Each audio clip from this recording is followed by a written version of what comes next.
कि जनसंख्या से गरीबी बेकारी का संबंध नहीं होता है। आप मुझे एक बात बताएं और शायद आपको भी ये समझ में आए कि कोई व्यक्ति जब पैदा होता है तो भगवान ने उसको खाने के लिए मुंह तो सिर्फ एक ही दिया है, काम करने के लिए 2 हाथ दिए हैं, 2 पैर दिए। एक आदमी पूरे जीवन काल में जितना भोजन करता है उससे 1000 गुना ज्यादा पैदा करता है। मैंने एक बार मेरे जीवन के बारे में हिसाब लगाया कि मैं जब ही पैदा हुआ और 80 बरस तक अगर मैं जीवित रहूं तो जब से मैं बचपन से 1 बरस का हुआ और 80 बरस तक मेरा जीवन चले तो कुल मिलाकर मैं कितना भोजन करूंगा।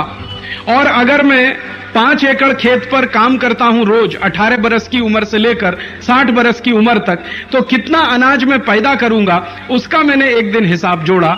तो खाने वाला मेरा अनाज मुश्किल से मुश्किल बैठता है जो 2.5 से 3 टन, बहुत अधिक तो 4 टन, बहुत ज्यादा खाने की कोशिश करूं तो 5 साढ़े 5 टन। आप कल्पना करो कि कोई मजदूर 10 टन खाएगा।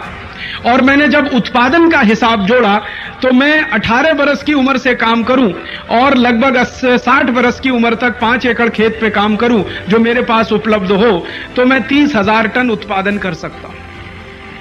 10 टन मैं खाना खाऊंगा, 30,000 टन पैदा करके जाऊंगा। अब बताओ खाऊंगा ज्यादा कि पैदा ज्यादा करूंगा? मनुष्य एक ऐसी प्रकृति में है जो खाता बहुत कम है, उत्पादन उससे भी ज्यादा करता है। और हर व्यक्ति जब उत्पादन कर सकता है तो एक नए व्यक्ति को आने देने से क्यों रोकना? वो उत्पादन क्यों नहीं बढ़ा सकता हमारे देश में आके? और हर व्यक्ति अगर उत्पादन में लग सकता है तो जनसंख्या तो कोई संकट नहीं है, ये तो वरदान है हमारे लिए। हमारे देश की पूरी व्यवस्था, वो चाहे आर्थिक हो चाहे पूरी की पूरी कृषि व्यवस्था हो, ये आज ऐसे ढांचे में ढाली जा रही है जिसमें कम से कम हाथों को काम मिले। हमारी व्यवस्था गड़बड़ है, लोग गड़बड़ नहीं है।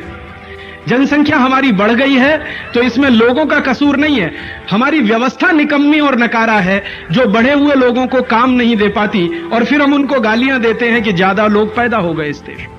अगर आप हर हाथ को काम देने की एक व्यवस्था बनाकर इस देश में लगाएं तो हिंदुस्तान का कोई भी आदमी आपको बेकार बैठा नजर ना आए और एक समय ऐसा आए कि हर आदमी की आपको जरूरत लग जाए कोई ना कोई काम के लिए। और आप जानते हैं कि दुनिया के सब काम हाथों से ही हुआ करते हैं। कंप्यूटर भी हाथों से ही चला करता है। कंप्यूटर को कंप्यूटर नहीं चला सकता कभी भी। कंप्यूटर चलाने के लिए भी किसी का दिमाग लगता है और किसी के हाथ लगते हैं। और आप जो दिमाग और हाथ ईश्वर ने आपको दिया है उसी को अभिशाप मानकर बैठे रहें तो ये तो आपके लिए दुर्भाग्य की बात है, किसी दूसरे के लिए नहीं। ये हमारी समझ का फेर है, हमारी बुद्धि का फेर है। और ये समझ का फेर और बुद्धि का फेर हुआ कैसे है? ये परदेशों से आने वाला जो विचार है जिसने हमको उड़ा दिया है एक हवा में। हम हमारी जमीन पर नहीं है, परदेशी विचार की जमीन पर हैं।